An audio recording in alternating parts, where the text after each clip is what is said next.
People say that no nice guys win in Formula 1. What about Damien Hill? Okay, so, welcome to Swing Steve's Bargain Beer Reviews. And here we go. Doom Bar. Doom and Gloom Bar, as a lot of people might refer to it as these days.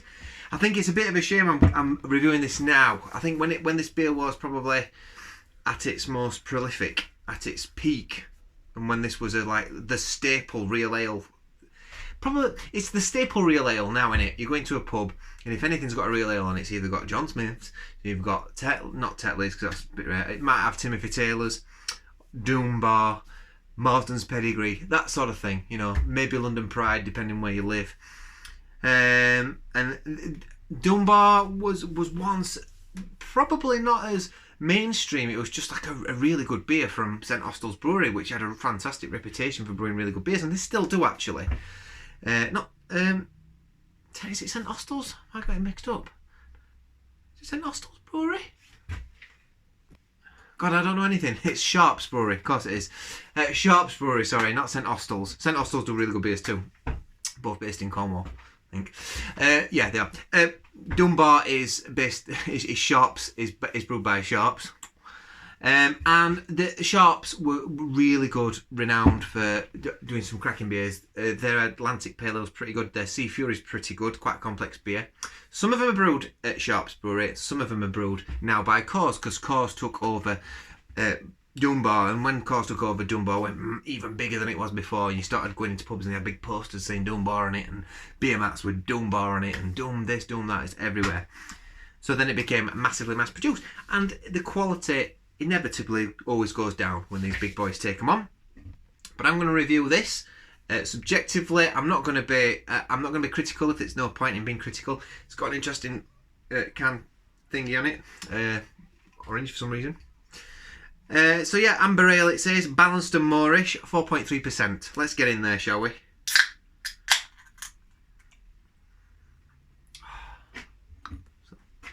How are we doing it? Oh. There we go. And I poured it all over the floor. Good start. And sure enough, it's a nice amber colour. It's a lovely colour actually. That's slightly hazy. I don't think so. So what did this come in at? 4 cans, sorry, for £3.99. So £1 a can, let's say. Or 99.4p. 99 and a quarter p. Anyway, God, I can't get my words out today, can I? So you've got like a nice, it's a slightly off, it's almost like a tan colour head. You've got about a finger's worth of head there. Carbonation looks pretty good. Lovely amber colour. Nothing wrong with that. On the nose you're getting slight metallic note from like that mass produced quality. It's got some nice lace into it, I'll give it that much. Very slightly fruitiness, almost like a currant note coming through there. A little bit like baked bread. It's got like a fruitiness to it that's relatively pleasant. It's relatively pleasant, but it's masked with that like metallic note. It's not unpleasant. It smells like a lot of beers of this sort of ilk, shall we say. Here we go, let's go in.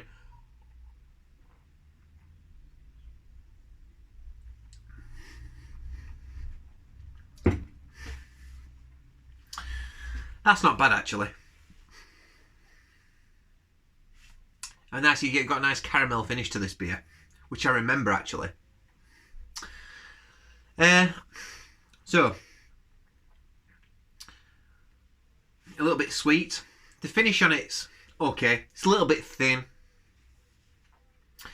It's got a nice overall balanced, bready, fruity. You're almost getting like dried fruits in there, maybe like a raisininess actually in it. But you're also getting something like maybe like a sort of boozy peach or something like that, or like a boozy sort of like a fruit that's been drenched in apricot, not like a tropical, like when you get these tropical beers, it's like wow zazzy, but like more of a peach or an apricot that's been doused in like a fruit cake or something like that.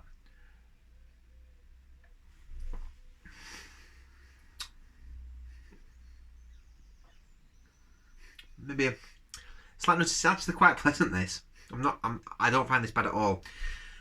I don't think if I drunk this after a couple of drinking something else, I won't be able to tell. I don't think I'd be struggling to find the flavours. Some people have never liked Dunbar that much. Some people are quite on it. I think I spoke to Stuart Pickard, if you're watching. Remember talking when we went on our session around Wakefield and we talked about how Dunbar's gone down, and he said, well, I never really liked it much anyway. And I must admit, I was never bowled over by it. I always found it a pleasant go-to beer if they were a pub, and especially if the beers were looking a little bit suspicious. From unreliable breweries, shall we say, and this was on, I'd go for this one, you know.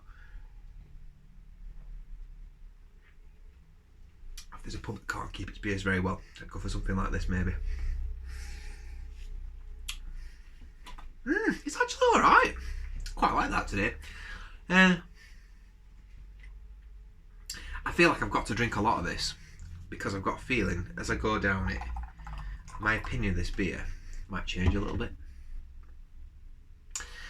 It keeps its head really well.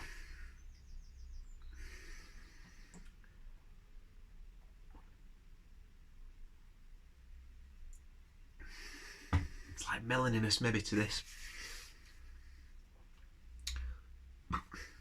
That's alright. Maybe it's got a bit of a thinness to it. I won't call it tepid. Some people have described this as quite tepid. I don't think it's that bad. I think it's alright. Dunbar is a perfectly balanced beer combining the subtle yet complex flavours. Dunbar is both satisfying and deliciously moreish. It is moreish. The one thing, if it was had a bit more body to it, it'd be a bit more moreish. Definitely getting mourishness from the malts, you know. Spicy, resinous, hop, sweet roasted malts. I'm not getting a roastedness from it. It is sweet though. It's not spicy, resinous, hop. No. Taste, balance. It's balanced. It's succulent, dried fruit. Yeah, we talked about that, and we've slightly roasted malt. It's got a carameliness to it for me. Finish, moreish, subtle bitterness. Yeah. It's got a subtle bitterness. The dish is okay. It's a bit like...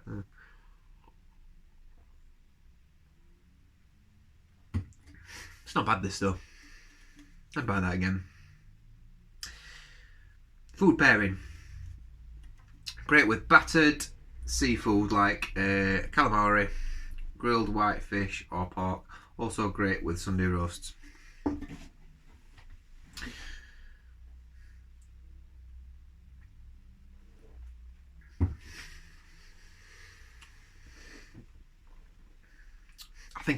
I'm going to rate this beer now. I'm going to rate it now. I think I've made my mind up. I'm going to give it the very top of okay.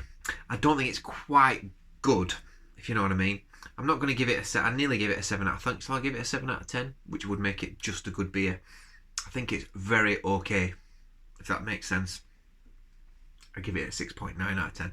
I know that there's hardly any difference there, but I don't think it's quite good by that 1%. And maybe that 1% is the fact that it needs a little bit more body. Maybe it needs a little bit more, less of that tinniness, mass producedness to it. Slight fartiness on the smell. Although it's quite nice, it's quite pleasant. Reminds me of lots of pub crawls and going out and drinking, to be honest with you. And having a good time. I remember drinking on this when I was sort of younger and that. Before becoming a dad. Before having a career and stuff like that, you know. When I were at uni. So when I were at uni, this was probably just starting to make it pretty big, Dunbar. This, I remember Douche's IPA used to be everywhere and all. That used to be everywhere, one bit, by Caledonian Brewery. This Dunbar, Caledonian, Pedigree. Well, when I were in Derby, God, Burton beers were all of it, sure. And they were quite nice then. I remember them tasting pretty good. Right, 6.9 out of 10.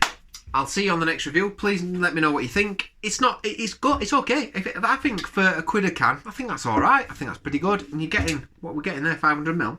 500ml. Yeah, I think that's good. All right. So see you next time. Ta-ra.